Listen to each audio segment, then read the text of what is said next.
Olá, estamos hoje aqui então no nosso segundo dia de webinário e hoje tem um assunto muito legal, assunto vamos falar, é chato, mas não é chato não, vocês vão ver que é muito legal mesmo falar desses temas tributários da empresa e isso é fundamental no seu negócio. Empresário, aprende uma coisa, não tem coisa chata no negócio, existe o seu negócio, você tem que saber, não tem que ser especialista em tudo, mas você tem que saber um pouco de cada coisa. Não delegue as coisas para os outros. Por exemplo, sistema tributário, lá com o meu contador. Não delega. Aprende sobre isso. As decisões do seu negócio são suas. É a sua vida, é a sua empresa, é o seu dinheiro, é o seu negócio. Eu gosto muito de contar história. Tem muitos até que me chamam de contador de histórias. Vou contar uma história que eu acho que essa história ela relaciona muito com os sistemas tributários. É a história das duas pedras. Diz que lá muitos anos atrás, um sheik, ele emprestava dinheiro para os camponeses, para as pessoas mais simples. E tinha um camponês que devia muito dinheiro para esse sheik, muito dinheiro. Aí o sheik falou assim, vou cobrar, camponês, eu quero o meu pagamento. E o camponês não tinha recurso para pagá-lo. Aí o sheik falou assim, não, ou você me paga essa semana ou você será preso e pode ser até executado, pode ser morto. O camponês entrou em desespero. Como é que eu faço? E foi atrás de recursos para cá e para lá e não conseguiu. Chegou para o sheik e falou, sheik, eu não tenho dinheiro para te pagar. Aí o sheik, muito esperto, sabia que o camponês tinha uma filha muito linda e falou para o camponês assim, olha, lhe faço uma proposta. Eu caso com a sua filha e aí a dívida está quitada. Ele já era um sheik velho, já tinha pelo menos uns 50 anos a mais do que a filha dele. Não que isso seja um impeditivo, mas o camponês tinha outros desejos, outros projetos para a filha dele. E se sentiu culpado, em entregar a filha em troca de uma dívida particular dele. A filha era o maior patrimônio dele. E o camponês sofreu com aquela ideia, sofreu com aquela ideia. E aí, voltou a falar com o sheik, me arruma outra alternativa, sheik, me arruma outra alternativa, eu não posso entregar a minha filha. Falei, não, então me paga. E aí, o sheik falou para ela assim, olha, para você não dizer que eu sou um crápula, que eu sou alguém sem escrúpulos, eu ainda vou lhe dar uma oportunidade. Traga a sua filha e nós colocaremos dentro de uma sacolinha, duas pedras, uma pedra branca e uma pedra preta. Caso eu tire a pedra branca, a sua filha casa comigo e a dívida acaba. Caso eu tire a pedra preta, aí não. Aí a dívida está totalmente perdoada. O camponês, então, falou, nossa, mas é uma chance. Pelo menos eu tenho 50% de chance de que minha filha saia livre disso. E aí ele teve que contar para sua filha, é isso. A filha também penalizada pela possibilidade de o pai ser morto, falou, não pai, eu aceito pai, mesmo que tiver que casar com ele, que nós tiremos a cor da pedra que ele está dizendo, a gente não tem nenhum problema, eu casarei com ele. Mas a filha era muito mais esperta que o pai, apesar de ser filha de camponês, ela era muito inteligente. E ela ficou matutando uma forma de se livrar daquela situação. Era difícil, né? Porque ou o pai morria, ou ela casava com o sheik. Não tinha muita opção. De qualquer maneira, era dolorosa a situação.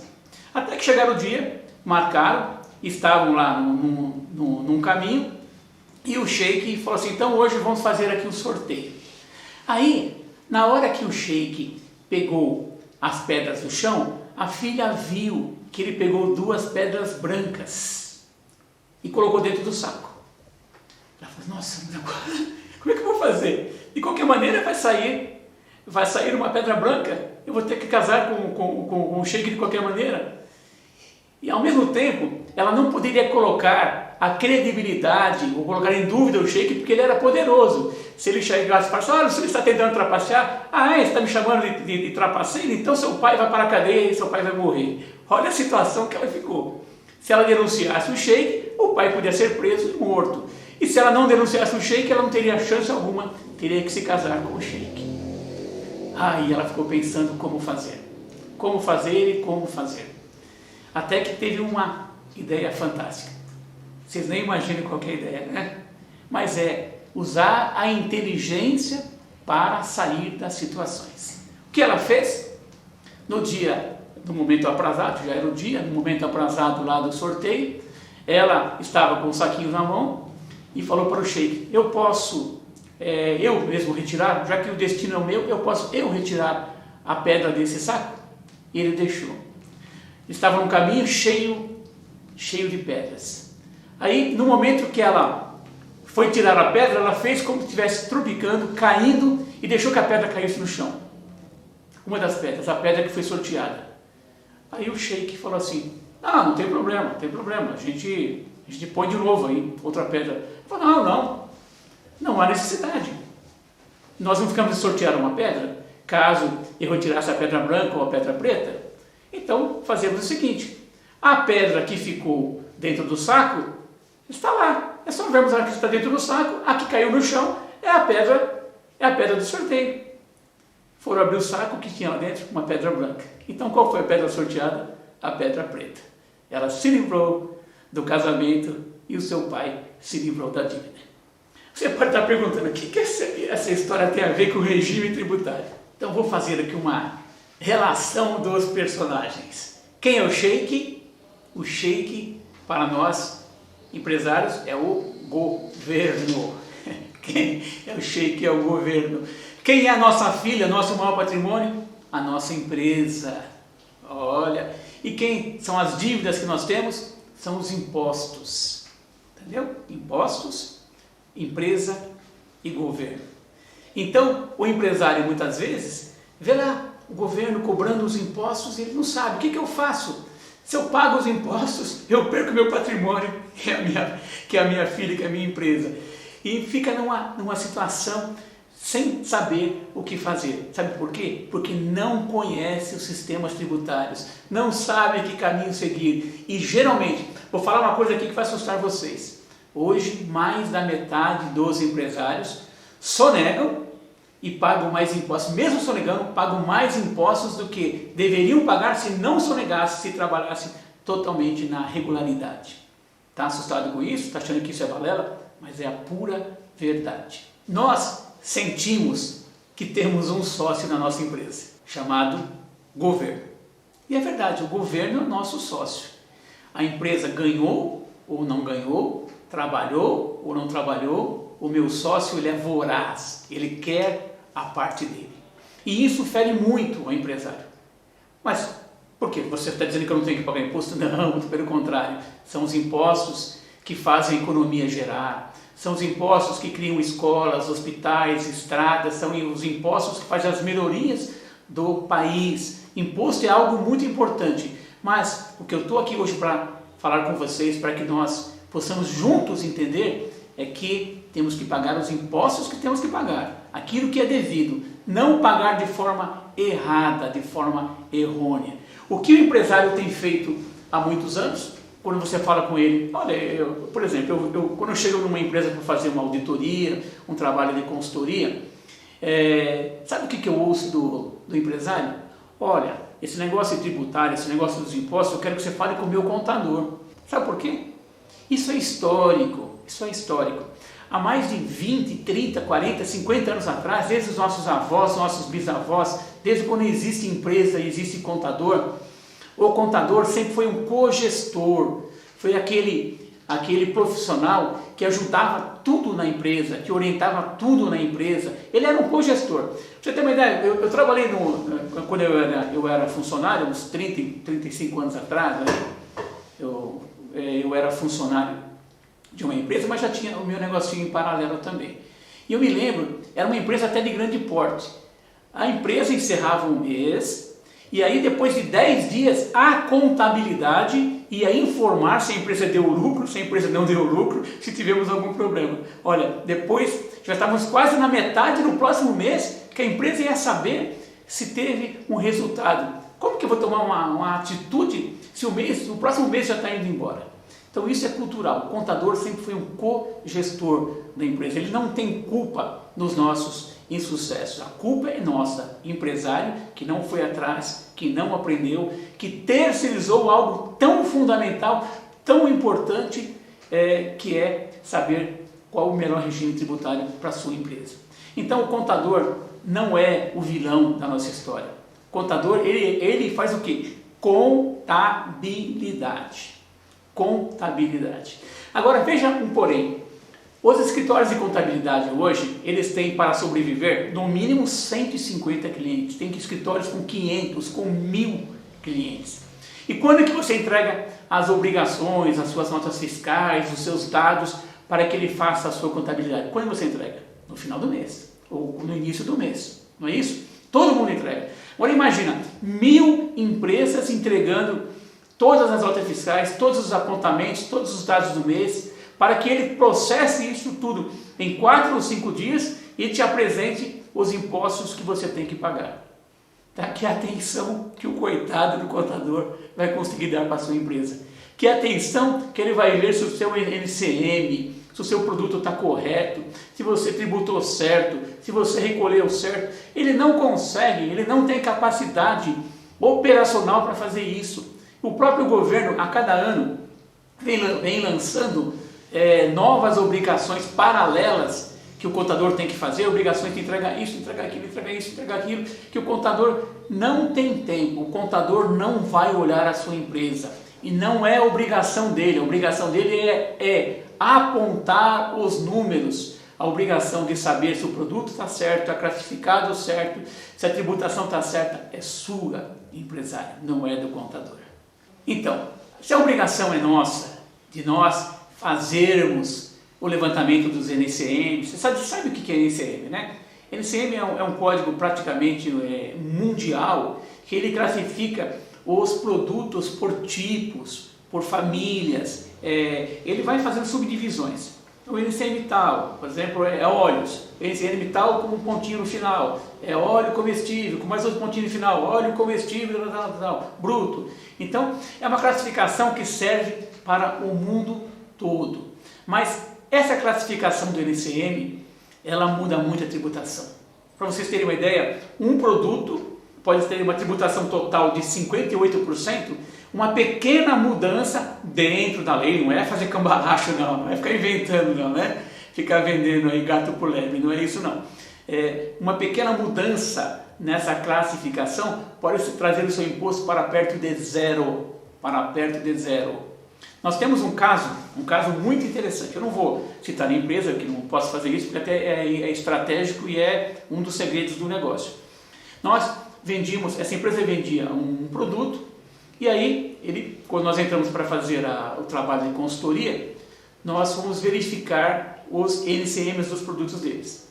E verificamos um produto que era muito comum no mercado e tinha uma tributação muito alta, mas muito alta mesmo. Eu acho que a tributação total entre IPI, PIS, COFINS, ICMS, Imposto de Renda, chegava a 50% do valor do produto. 50%, metade do valor do produto era imposto. E nós fomos fazer uma pesquisa. Descobrimos que há 37 anos atrás, uma empresa fez uma consulta sobre esse produto. Existe no governo que chama consultas. Você pode consultar o governo federal. Olha, eu vendo aqui soja em pasta. Qual que é a melhor classificação para o meu produto? Ou eu posso usar essa classificação? Quando você tem dúvida, você pode usar esse sistema de consulta do governo. E uma empresa fez uma consulta há 37 anos atrás para o governo.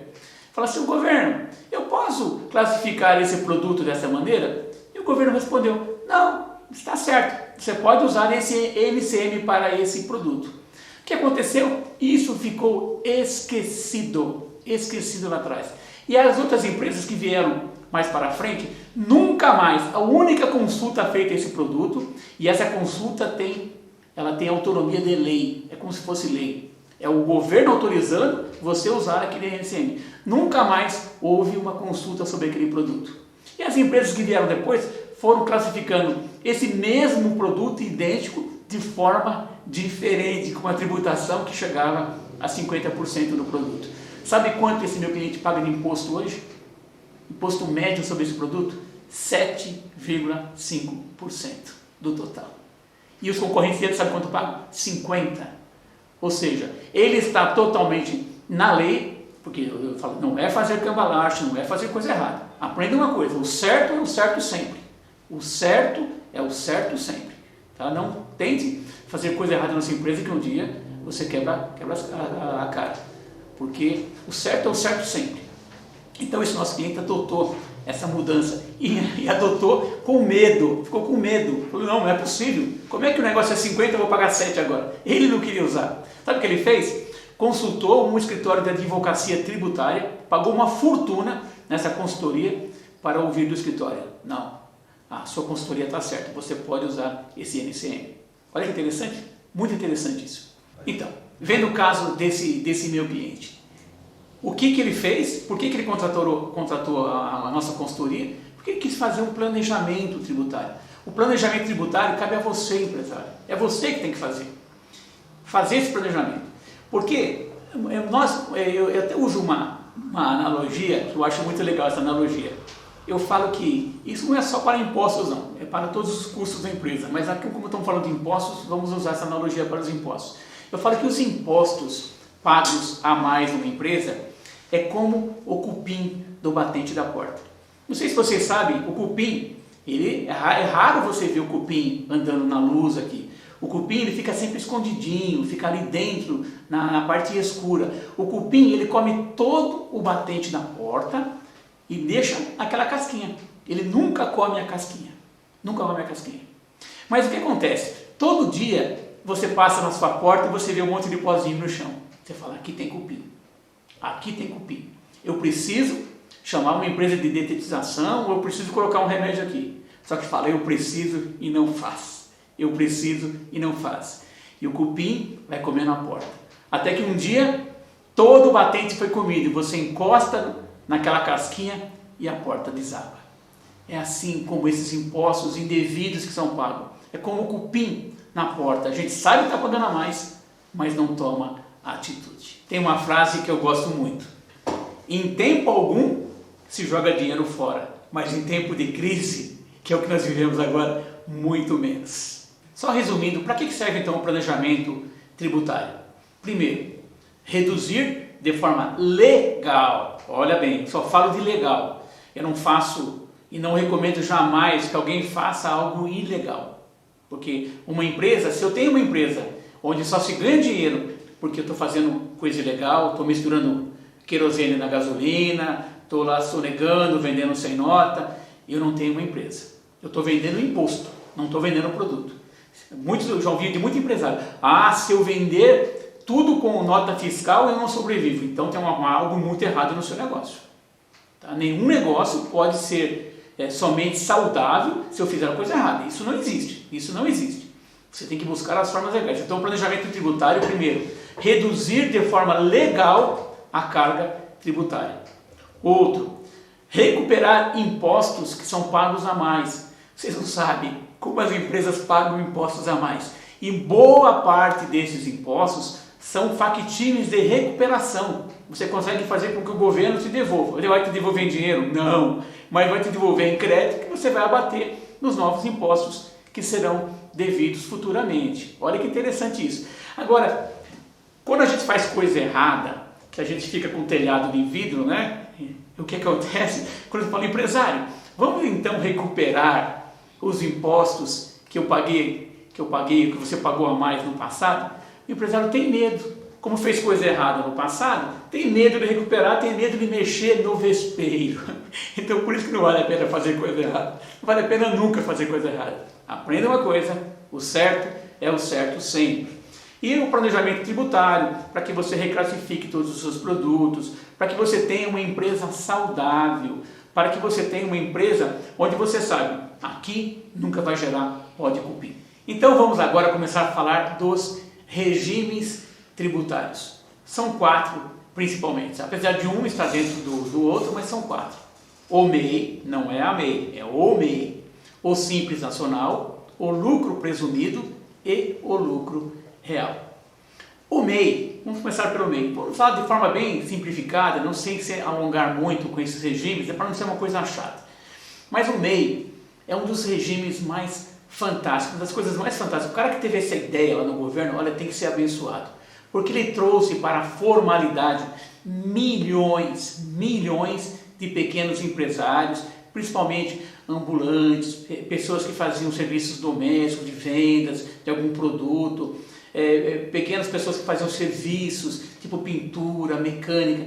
São tantos os campos abrangentes pelo MEI, que trouxe para a formalidade, trouxe a permissão de que essas pessoas tivessem uma empresa, um CNPJ, fossem vistos pela sociedade, tivessem uma conta bancária, pessoa jurídica, pudesse financiar um carro com um valor mais baixo, que não sei se vocês sabem, quando você financia um carro por uma pessoa jurídica, você consegue um preço mais baixo, mas também tem uma pegadinha aí, né? Porque se você vender o carro também em pouco tempo, depende do valor da depreciação do carro, você pode pagar um imposto de renda maior do que essa economia que você teve lá na frente. Então isso tem que tomar cuidado, mas não é o momento de falarmos disso agora, só estou dando uma dica só. Mas o MEI é fantástico, fantástico. Eu realmente levo as mãos para os céus e agradeço a Deus quem teve essa ideia. Mas não é também só coisa boa o MEI também não. O MEI tem umas pegadinhas que pode deixar você em uma situação meio embaraçosa. Por exemplo, vocês sabiam que quem tem um MEI, que é muito comum isso, a pessoa tem um MEI que faz um servicinho, ou tem um MEI porque a mãe emprestou o nome e fez um MEI lá para a filha ou para o filho, mas ele trabalha como CLT, ou seja, ele é empregado numa empresa e tem o MEI. E tem aqueles casos realmente, a pessoa é empregada numa empresa e tem o MEI, nas horas vagas usa o seu MEI. Se você perder o seu emprego CLT, você não terá o direito ao seguro-desemprego. Sabia disso? Você sabia que se você é aposentado por invalidez, ouça bem, somente aposentados por invalidez. Se você é aposentado por invalidez e você abrir um MEI, no mês seguinte você perde a sua aposentadoria? Sabia disso? Vai ouvindo aí. O MEI, você pode faturar até 80 e poucos mil reais por ano. A cada ano vai sendo atualizado, mas esse ano nessa ordem de 80 mil reais. E esse MEI, ele não é só faturamento, ele gera um lucro para o empresário. E o dono daquele CNPJ, que é uma pessoa física, se ele também tem outros rendimentos, tipo uma aposentadoria, se ele tem um salário de CLT, e juntar com esse lucro, ele pode lá na frente pagar um imposto de renda bastante alto. Tem que tomar cuidado com tudo isso. Então o MEI não é festa, tem que tomar cuidado e fazer as coisas certas. E também outra coisa, não usar o MEI para esconder faturamento. Outro dia eu conversando com um empresário e falou, esse MEI é só 80 mil reais, podia ser 200, 300 mil reais o MEI.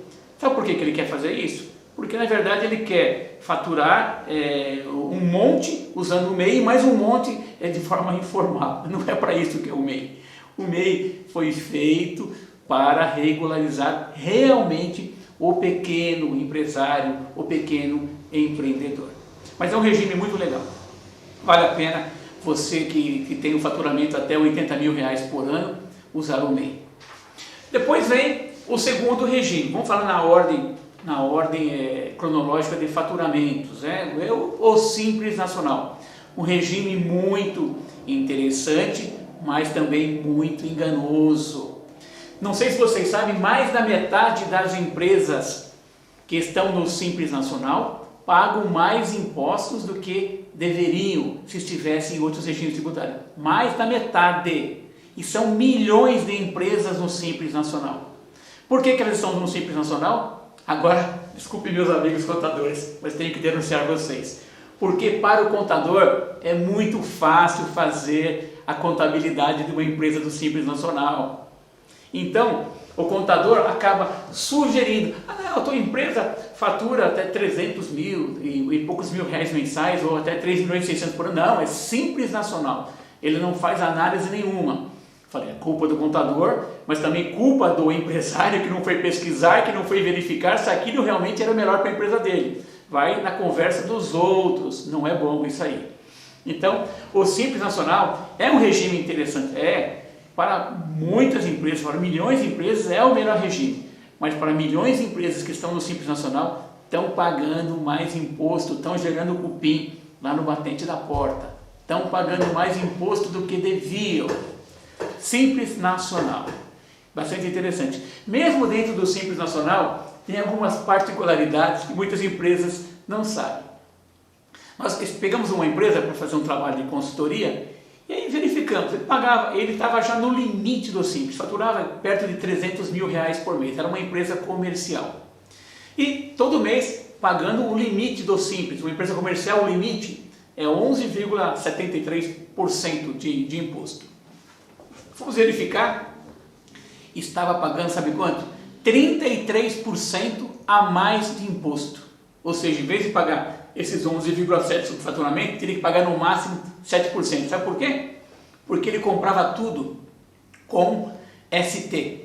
Não sei se você sabe o que é ST, né? Uma parte dos empresários já sabem o que é ST. Quando você compra, é a substituição tributária, o recolhimento do ICMS. Pressuposto sobre o lucro que você teria na sua venda, quem vai recolher é lá atrás, é a indústria que fabricou o produto, que te vendeu, ela que recolhe o ST.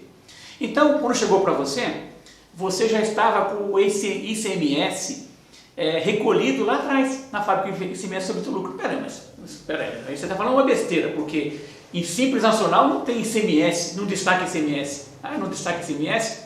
Você já teve a curiosidade de abrir desses impostos do Simples, esse 11,7% que você pagou no mês, o que são esses impostos? Sabia que ele tem ICMS, INSS, PIS, COFINS, Imposto de Renda, Contribuição Social. Todos os impostos estão distribuídos.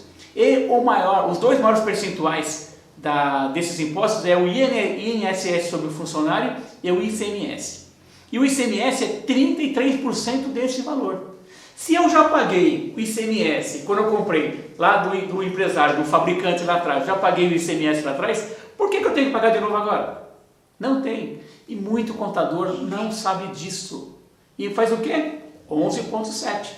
Então, quando você comprou um produto, já pagou ST e vendeu o produto lá na frente, você não tem mais que pagar o ICMS. Vai descontar esses 33% do Simples Nacional. Sabia disso?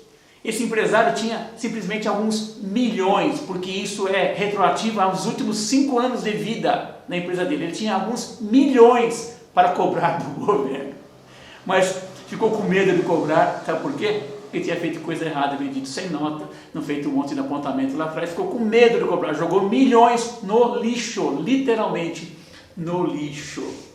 E tem outras coisas também. Quando você compra um produto chamado monofásico, tipo medicamento, alguns produtos automotivos, eles são regidos por um sistema chamado regime monofásico.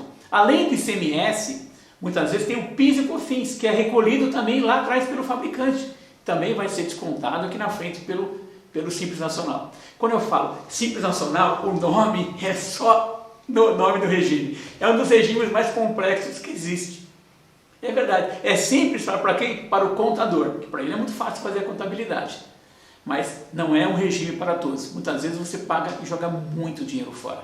Você fala, mas você está falando de 11,7% para 7%, vou muita, vou fazer uma continha por cima para você aqui. Um faturamento de 300 mil reais no mês, que não é um faturamento gigantesco, é um faturamento que muitas casas comerciais têm por aí, ou pequenas indústrias, ou pequenos lojistas têm esse faturamento, você vai pagar quase 40 mil reais de Simples Nacional por mês. Quase 40 mil reais. Se você fizer a redução desse ICMS já pago lá atrás, por produtos comprados pela ST, dá quase 10 mil reais de diferença. No ano dá simplesmente 120 mil reais. Sobra isso para você no final do ano? Tá? Mas foi imposto que você pagou a mais. Vamos lá. Agora para o terceiro regime, para não ficar uma coisa muito puxada. O terceiro regime é o lucro presumido. Dos regimes tributários, o lucro presumido é o mais simples de todos. É o mais simples de todos. Faturou, pagou. Faturou, pagou. É esse. É o mais simples de todos. Ele serve para algumas categorias de produtos, principalmente para aquele que tem muita margem de contribuição. Um produto que você comprou muito barato e consegue agregar um valor muito alto na venda. Mas isso existe. Nós temos um cliente, por exemplo, que vende pela internet. Sabe quanto que é a diferença entre o que ele compra e o que ele vende? 10 vezes. Por exemplo, ele comprou por 10, vende por 100. Isso existe? Existe. Saibam que existe. Está milionário? Não, não está milionário. Ele tem um custo enorme para fazer essa venda. Então, boa parte dessa margem dele é consumida na venda. Mas os impostos é sobre toda essa diferença, né? Dos 10 para os 100 que ele vendeu. Então, para ele, o lucro presumido é um regime bom, porque ele tem uma margem muito alta. Ele não é tributado pela margem dele, ele é tributado pelo faturamento. Que no lucro presumido, esse percentual de cobrança de impostos não é muito alto, ele chega em torno de 6, 7% total. Tá? Fora, obviamente, ICMS e outros impostos do tipo IPI, são impostos que faz parte tanto do lucro real como do lucro presumido. Então, falamos já do MEI, falamos do lucro presumido e do Simples Nacional. Vamos agora falar do último regime, que aparentemente parece ser o regime mais complexo, mas é o regime mais honesto de todos, que é o lucro real. Só lembrando algo que ainda não comentei do lucro presumido, antes de entrar no assunto do lucro real, o lucro presumido, o único problema dele é o seguinte, que você vai pagar imposto de renda e contribuição social, independente da sua empresa ter lucro ou não. Você paga pelo faturamento. Então, ele é um regime que serve para poucas empresas. Presta bem atenção nisso. Regime que serve para poucas empresas. Tá? Geralmente, quando você estoura o simples, que é a expressão que os contadores usam, passou do faturamento em 3.600.000, o que o contador vai fazer? Te jogar no lucro presumido. Te jogar no lucro presumido. Isso aí é 99,99% dos contadores vão fazer isso. Te jogar no lucro presumido. Por quê?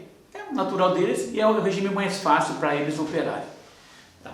Então, vamos entrar agora no lucro real. O lucro real é o mais honesto dos regimes. Primeiro, você só paga imposto de renda e contribuição social, que não é pouco, pode chegar a 27% do seu lucro, 27%, ou seja, mais de 1/4 do seu lucro, você paga para o governo. Tá? Mas você vai pagar se você teve lucro. Nos outros regimes, Simples Nacional, MEI, o MEI não, nem tanto que o MEI só tem uma pequena contribuição.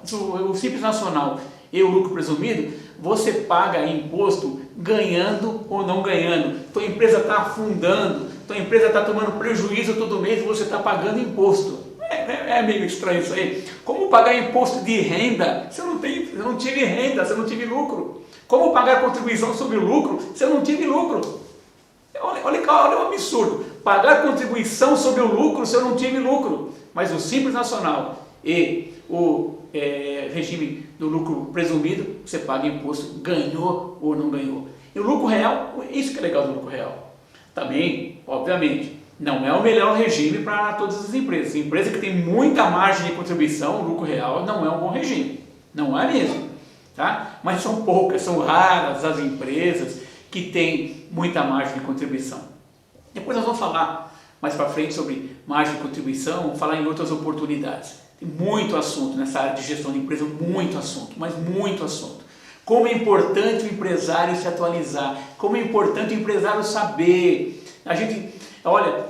Eu vejo como o empresário perde dinheiro por não saber as coisas. Mas perde muito dinheiro, porque tudo que eu falo, eu não falo de mês, eu falo de anos. Olha, uma empresa do Simples, estamos falando de faturar 3,5 ou 0,6, pode chegar até 4,8 milhões por ano. Milhões de reais por ano. Sabe o que é isso? Você está movimentando, uma empresa do Simples pode movimentar 4,8 milhões de reais por ano. Uma empresa é muito dinheiro. E quando você move muito dinheiro, tudo vai junto. Muito imposto, muito custo, muito isso, muito aquilo. Tá? Então temos que nos preparar, nos qualificar. Isso é obrigação do empresário. Então, voltando lá no lucro real. O lucro real é um regime honesto por esse motivo. Porque todos os impostos você paga, por exemplo, só a diferença. PIS e COFINS, o que você comprou, você se acredita, você paga sobre a diferença na venda. ICMS, comprou, se acredita, paga a diferença na venda. Caso tenha IPI, mesma coisa. Todos os impostos você paga a diferença. Aí os impostos ligados ao lucro da sua empresa, você só vai pagar caso você tenha lucro. O que é honesto, o que é correto, o que deveria ser para qualquer regime tributário isso, né? E por que o contador nunca ele indica esse regime? Sabe por quê? Ele fala, empresário, mas aí você vai ser mais visto pelo fisco.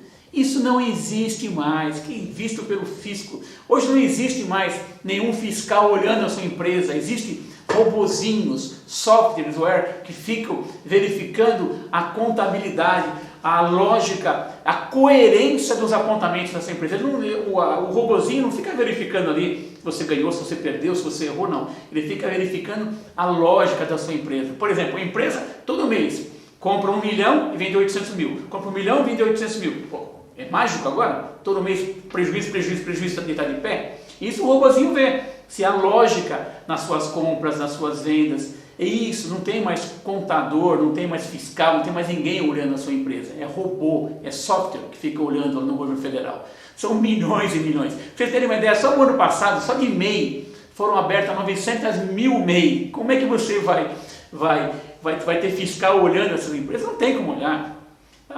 Mas MEI ninguém olha. MEI ninguém olha. Nós temos um caso, olha esse caso. O cidadão tinha uma MEI e vendia pelo Mercado Livre seus produtos aí. E aí recebeu uma multa direto do governo, 435 mil reais. Como é que alguém que fatura até 80 e poucos mil reais por ano pode receber uma multa de 400 e poucos mil reais? Como? Sabe como? Ou simplesmente o robozinho lá, que é o software do governo, verificando lá, viu que a empresa dele havia comprado. O cidadão, desculpa, mas eu acho que ele às vezes faz algumas coisas e ele subestima a inteligência dos nossos governantes. Ele comprava tudo com nota fiscal, ou seja, comprava computador, comprava isso, vendia pelo Mercado Livre, mandando ver, vendendo. E vendendo tudo lá com aquela, como eu falei, demonstrativo de conteúdo. Não é nota fiscal, demonstrativo de conteúdo. Né? Olha o absurdo. E vendendo aquilo, mandando aí ganhando dinheiro. Aí veio a notificação da multa para ele, 485 mil reais. E aí, não tinha nem contador, porque MEI não tem contador, foi atrás de um advogado para ver a multa. O advogado foi na Receita Federal e falou assim, olha, esse cidadão que comprou no ano passado quase 1 milhão de reais de produto e só faturou 80 mil reais. É mágico ele? O cidadão da Receita falou para ele assim, é mágico ele? Se eu chamo ele aqui que eu quero entender a mágica dele. Como é que alguém consegue vender 80 mil e comprar 1 milhão? O que a Receita fez? Não é nem a Receita, o robô da Receita fez. Ele estimou, comprou 1 milhão de reais no ano, então deve ter faturado 1,5 milhão, 1,4 milhão. E tributou como Simples Nacional. Tributou todos os impostos e aplicou as multas dele, porque ele não estava no regime tributário certo. Não dá mais para enganar ninguém. E nem se enganar. Querer fazer coisa errada é se enganar.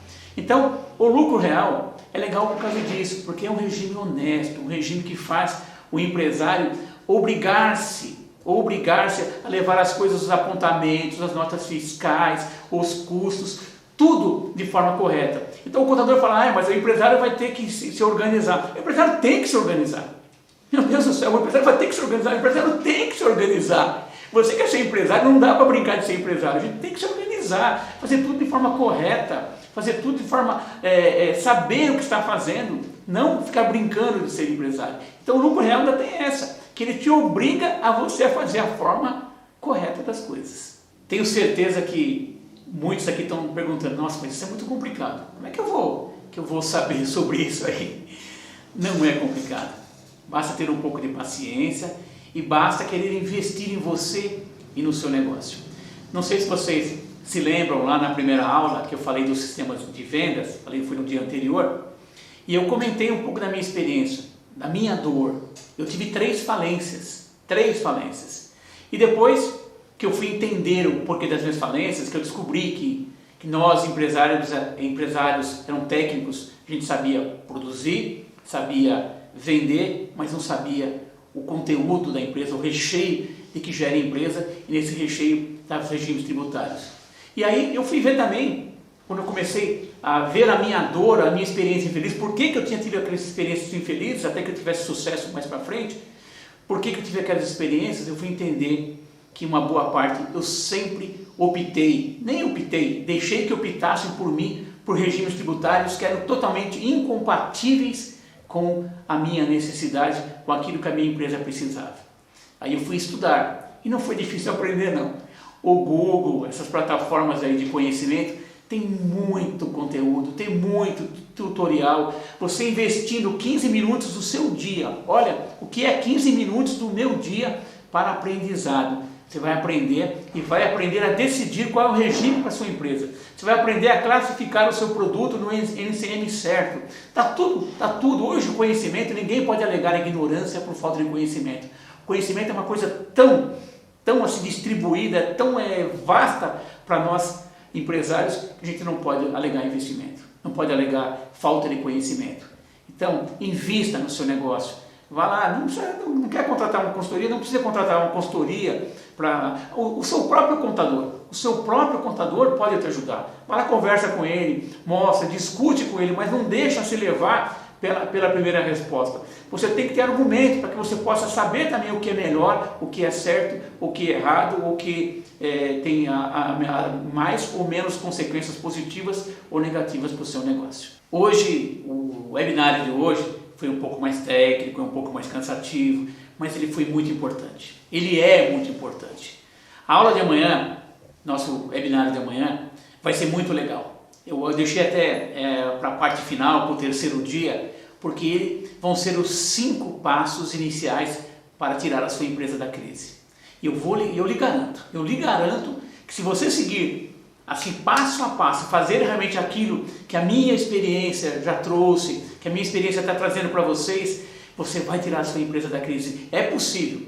Primeira coisa é não desanimar. Primeira coisa é acreditar. Quem não acredita, nem assista a aula de amanhã. Mas eu sei que vocês acreditam. Eu sei que vocês têm confiança. Eu sei que vocês sabem o potencial que cada um de vocês tem dentro de vocês. Vocês podem. Então a aula de amanhã são 5 passos que vão tirar a sua empresa da crise.